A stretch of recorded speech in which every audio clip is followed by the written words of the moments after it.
Colton Dennis's Fakémon, The Dragon Age by Colton Dennis. Chapter 1. Don't bother me.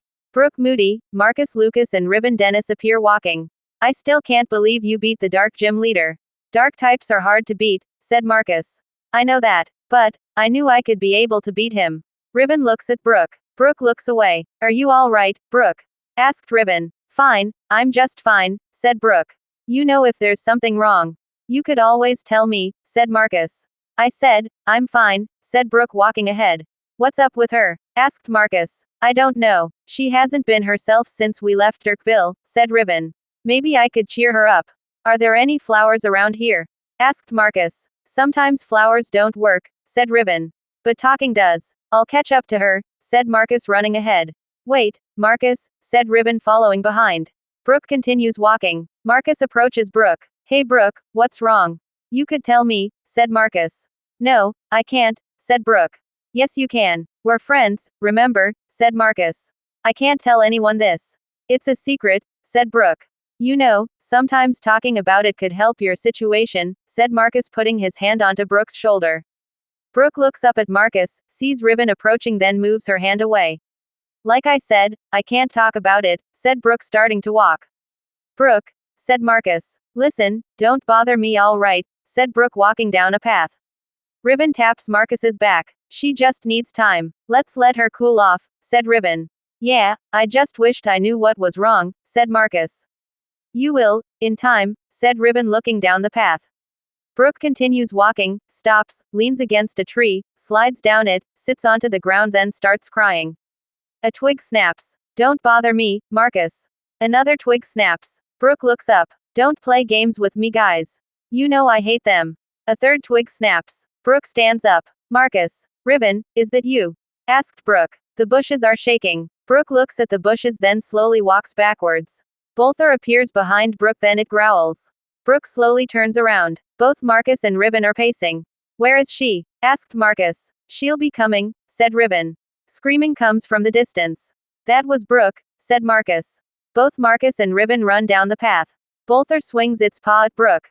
Brooke gets scratched then falls onto the ground. Ow, my leg, said Brooke.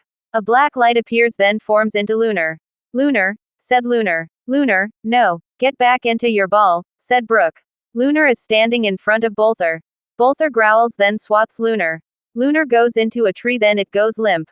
LOONER, yelled Brooke. Bolther continues growling. Brooke looks at Bolther. Electricity surrounds Bolther. Marcus moves Brooke. A lightning bolt hits the ground.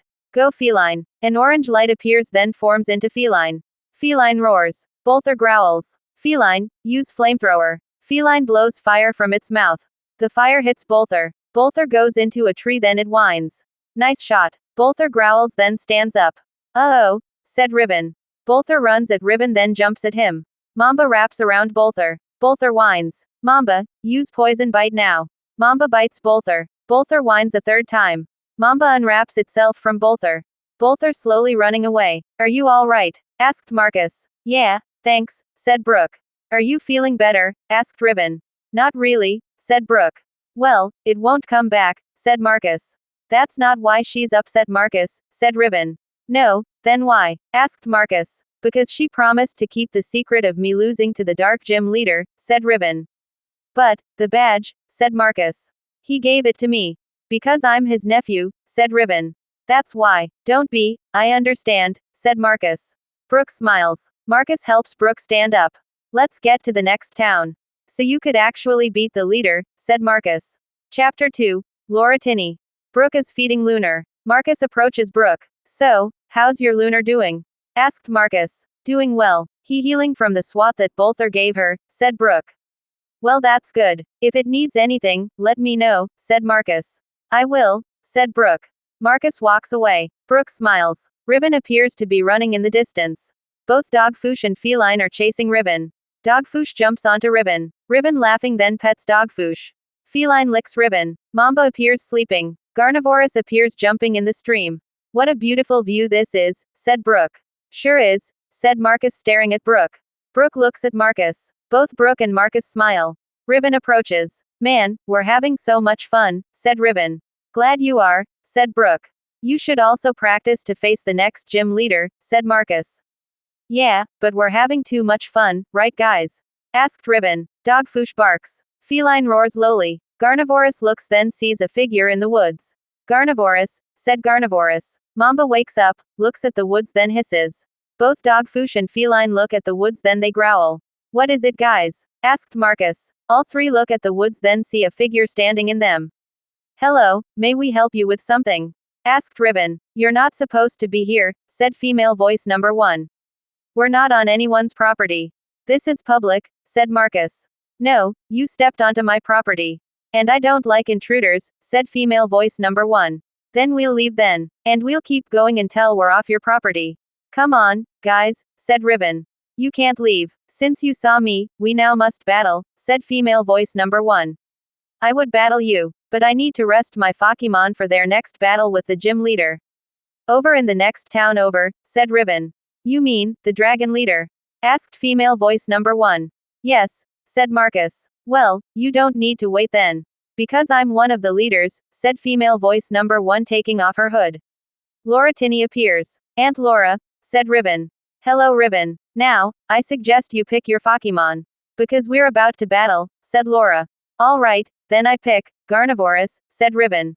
Garnivorous, said Garnivorous. Nice choice. I pick Frillogan, said Laura throwing a Fakémon ball. A bluish golden light appears then forms into Frillogan. Frillogan, said Frillogan. Challenger first, said Laura. Garnivorous use bite, said Ribbon. Garnivorous, bites Frillogan. Frillogan groans. Frillogan, use flamethrower, said Laura. Frillogan blows fire from its mouth. Garnivorous, go underneath the water. Garnivorous swims underneath the water. Garnivorous, use bite again, said Ribbon. Garnivorous swims up, jumps out of the water then bites Frillogan's wing. Frillogan whines. Frillogan, use flamethrower, said Laura. Frillogan raises its wing with Garnivorous then blows fire out of its mouth. Garnivorous, let go of Frillogan, said Ribbon. Garnivorous lets go of Frillogan's wing then lands into the water. Garnivorous, use tail slap, said Ribbon. Garnivorous jumps out of the water then continuously swings his tail. Frillogan continuously being hit with Garnivorous's tail, it whines, falls onto the ground then goes limp. Frillogan, said Laura. Yeah, I won. I beat the dragon gym leader, said Ribbon cheering. Congratulations, you've beaten one of the 2 leaders, said Laura. Oh yeah, oh yeah. Ribbon stops dancing. Wait, did she say one of the 2? Asked Ribbon. She did, said Marcus. Oh, that's right. You didn't know. Me and your Uncle Roy are co-leaders. We're both in charge of the dragon gym. So now all you need to do is follow me. And I'll take you to your Uncle Roy. Follow me, said Laura walking away. I don't like this, said Ribbon. All 3 follow behind Laura. Chapter 3, Revenge of the Squad of Thieves. All 4 are walking. I can't believe there's 2 gym leaders, said Marcus. Well, me and Roy are married. So, it does make sense. Plus, the king of medieval days decided to have 2 leaders. Since they're all dragon Fakémon. One person can't do it alone. So, the king trusted us, said Laura. It makes sense, said Ribbon. Brooke stops. Marcus looks at Brooke then stops. Brooke, are you all right? Asked Marcus. Something bad is about to happen, said Brooke. Like what? Asked Ribbon. I don't know, said Brooke. A chopping sound comes from the distance. All 3 look up. A helicopter appears hovering over all 4 of them. Both Caleb Carroll and Virginia Barry appear inside of the helicopter. What's going on? Asked Laura. It's the squad of thieves, said Ribbon. What do they want? Asked Laura. We want your Fakémon. Now hand them over, yelled Caleb. Never, said Ribbon. Do it, said Virginia. Caleb holds out a magnet then turns it on. All 4 of their Fakémon balls are flying towards the helicopter. Our Fakémon, said Brooke. Both Caleb and Virginia are laughing. Chapter 4 Roy Tinney. The helicopter flies away. They're getting away with our Fakémon, said Marcus. No they're not, said Laura. Yes they are. We need to do something, now, said Ribbon. Hey listen to me, all 3 of you. They're not gonna get away. I promise you that, said Laura. But, what are we gonna do? Asked Brooke. Both Caleb and Virginia continue to be laughing. We got their Fakémon, said Caleb. Good work, now we could sell them. And get paid a lot of money, said Virginia. Aunt Laura, we need to do something. They're getting away, said Ribbon. I told you, they're not getting away, said Laura. How do you know? Asked Ribbon. Trust me, said Laura. Marcus looks into the sky then sees a figure flying. Hey guys, what's that? Asked Marcus pointing. All four see the figure flying in the distance. That's how I know they're not gonna get away, said Laura. The helicopter continues flying. I can't believe we got away with it. And now those teen brats can't do anything about it, said Virginia looking at Caleb. Both Caleb and Virginia continue laughing. Caleb looks out the windshield then sees a figure flying towards them. Virginia, I have one question for you, said Caleb. Yeah, what? Asked Virginia. What's that? Asked Caleb pointing. Virginia looks out the windshield of the helicopter then sees the figure flying towards them. Frogan appears flying then uses fire spin. Oh no, said Virginia. The helicopter turns. Frogan flies past the helicopter. The helicopter stabilizes. Phew, that was close, said Caleb. The helicopter stops then hovers. Why ain't this thing going? Asked Virginia. Caleb looks at the side door then sees Frogan's tongue wraps around the leg of the helicopter. We're kinda stuck, said Caleb. By what? Asked Virginia. Its tongue, said Caleb. A roaring comes from the distance. All six look up. Roy Tinney appears on the back of Dragonagu. Dragonagu, use flamethrower. Dragonagu blows fire from her mouth. The fire hits the helicopter. Both Caleb and Virginia scream. Yeah, said all three of them. Dragonagu, use wing attack. Dragonagu flaps her wings. The wind hits the helicopter. Caleb falls then drops the bag. Roy catches the bag. Frogan, use fire spin. Frogan's tongue unwraps from the leg of the helicopter then uses fire spin. The fire hits the helicopter. The helicopter goes flying into the distance. Both Caleb and Virginia are screaming. Dragonagu lands onto the ground. Roy jumps onto the ground. Did someone lose these? Asked Roy opening the bag. All three are grabbing their Fakémon balls. How do you know where we were? Asked Ribbon. I didn't, but the dragons do. They know when other dragons are in danger. So, has anyone ever wanted to ride a dragon before? Because Dragonagu has enough room. Don't you, girl? Asked Roy. Dragonagu roars. All seven are flying on Dragonagu. Both Marcus and Ribbon are cheering. Chapter 5. Welcome to Medieval Days. Dragonagu lands onto the ground. That was awesome, said Ribbon. Yeah, almost like a roller coaster, said Marcus. Glad you had fun. Welcome to Medieval Days, said Laura. People appear walking around wearing armor and dresses. Wow, it really is the medieval days, said Brooke. Yeah, why don't you guys get settled in? Then we'll meet up later at our gym, said Roy. All right, said Ribbon. There's a place over there where you could stay. And if you're hungry, there's a little restaurant right there, said Laura. Thanks, we'll see you guys later, said Marcus. Both Laura and Roy climb onto Dragonagu's back. Dragonagu flies away. Your uncle and aunt are very nice, said Brooke. It runs in the family, said Ribbon. All three are walking. Kids and baby dragons appear to be running around. Brooke smiles. Fire is being blown in the distance. All three get startled then look. Adults appear setting up a machine then press the button. A disc goes flying. Nuautugan appears then uses fire spin. The fire explodes the flying disc. Target range, said Marcus. Let's check this out, said Ribbon. Brooke grabs Ribbon's arm. Let's check in there first. Then we'll look around, said Brooke. Yes, Mom, said Ribbon. What did you call me? Asked Brooke. Nothing, said Ribbon running. Brooke chases Ribbon. Marcus smiles then follows behind both Brooke and Ribbon.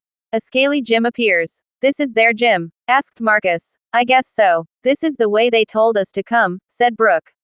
So, what are we waiting for? Asked Ribbon running towards the front door. Both Brooke and Marcus follow behind Ribbon. The front door opens. I'm here, I'm here. Nagu appears sleeping on the floor, wakes up, sees Ribbon then runs towards him. Whoa whoa whoa, said Ribbon. Nagu jumps onto Ribbon then continuously licks his face. Ribbon is laughing. All right, said Ribbon. Both Brooke and Marcus walk inside. Nagu looks up at both Brooke and Marcus then runs towards them. Marcus is petting Nagu. Hey little one, you're so cute, said Marcus. Thank you, said Roy appearing. Uncle Roy, said Ribbon. Hey Ribbon, nice to see you again. I see you met Nagu, said Roy. He's so adorable, said Brooke. Ain't he? He's the one that Dragonagu evolves from, said Roy. A figure looks around the corner, sees all three of them, runs out then roars. All three scream. Look out, said Laura standing in front of Char.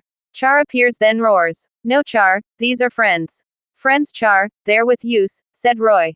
Char, said Char shaking his head then walking away. What was that? Asked Ribbon. A Char. I thought those were very wild. Asked Marcus. They are, that's why they have two dragon leaders. Now do you understand? Asked Laura. I do, indeed, said Ribbon. Then why not let them out in the wild? Asked Brooke. Dragonagu and Charogan are the actual queen and kings. If we let them leave, all the dragons leave. That's why we try to contain them here, said Laura. I hate to see how you receive mail, said Marcus. So, are you ready now, Ribbon? Because after that, I'm now pumped up, said Roy walking away. Yeah, said Ribbon. Hey, I'm so pumped. I almost had a heart attack, said Marcus. Both Ribbon and Roy are standing on a battlefield. Choose your Fakémon, said Roy. I pick Garnivorous, said Ribbon throwing a Fakémon ball. A blue light appears then forms into Garnivorous. Garnivorous, said Garnivorous. I pick Dragonagu. Roy throws a Fakémon ball. A gray light appears then forms into Dragonagu. Dragonagu roars. The challenger goes first, said Roy. Garnivorous, use tail slap, said Ribbon. Garnivorous goes underneath the water, jumps up then swings her tail. Dragonagu move. Dragonagu moves. Garnivorous goes back into the water. Dragonagu, use wing attack, said Roy. Dragonagu flaps her wings. Garnivorous, dive, said Ribbon. Garnivorous goes underneath the water.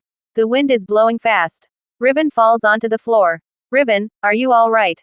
Asked Laura. I'm fine. Garnivorous, use tail slap, said Ribbon. Garnivorous jumps out of the water then continuously swings her tail. Dragonagu gets hit with Garnivorous's tail then she whines. Dragonagu use flamethrower, said Roy. Dragonagu blows fire from her mouth. The fire hits Garnivorous. Garnivorous goes flying out of the water, hits the wall then goes limp. Garnivorous, said Ribbon kneeling next to Garnivorous. Garnivorous, said Garnivorous lowly. Ribbon raises his Fakémon ball. A blue light surrounds Garnivorous then it disappears. You did well, said Ribbon. So did you, said Roy. Yeah, but I need to train harder, said Ribbon. Hey, like all of your family has been saying. Losing just makes you try even harder. You'll get there one day, said Laura. I hope so, said Ribbon. You know what? You already beat Laura. You might have lost to me. But, after what you've been through, I think you deserve this, said Roy handing the dragon badge. No, you hold on to it. Because, I don't want any more handouts. I want to earn it myself. So, hold on to it. Because I'll be back for it one day, said Ribbon. All four are smiling. The end. The squad of thieves headquarters. Both Caleb and Virginia appear standing with their heads down. You two fail me over and over again. This has never happened until that kid stopped you at the farm. And you still haven't stolen his Fakémon. How can we sell them without having none? Asked male voice number 1. We don't know, sir, said Caleb. Well, you better find a way to kidnap them. Before I send in the others, said male voice number 1. No, not them. Give us another chance, please, said Virginia. Maybe I will. But to do so, you'll need better Fakémon. Because apparently those two won't do the job. We'll sell your old Fakémon. And we'll give you new ones. Let's see them stop you now, said male voice number 1. A door opens. Both Caleb and Virginia look at the open door then start laughing. The end.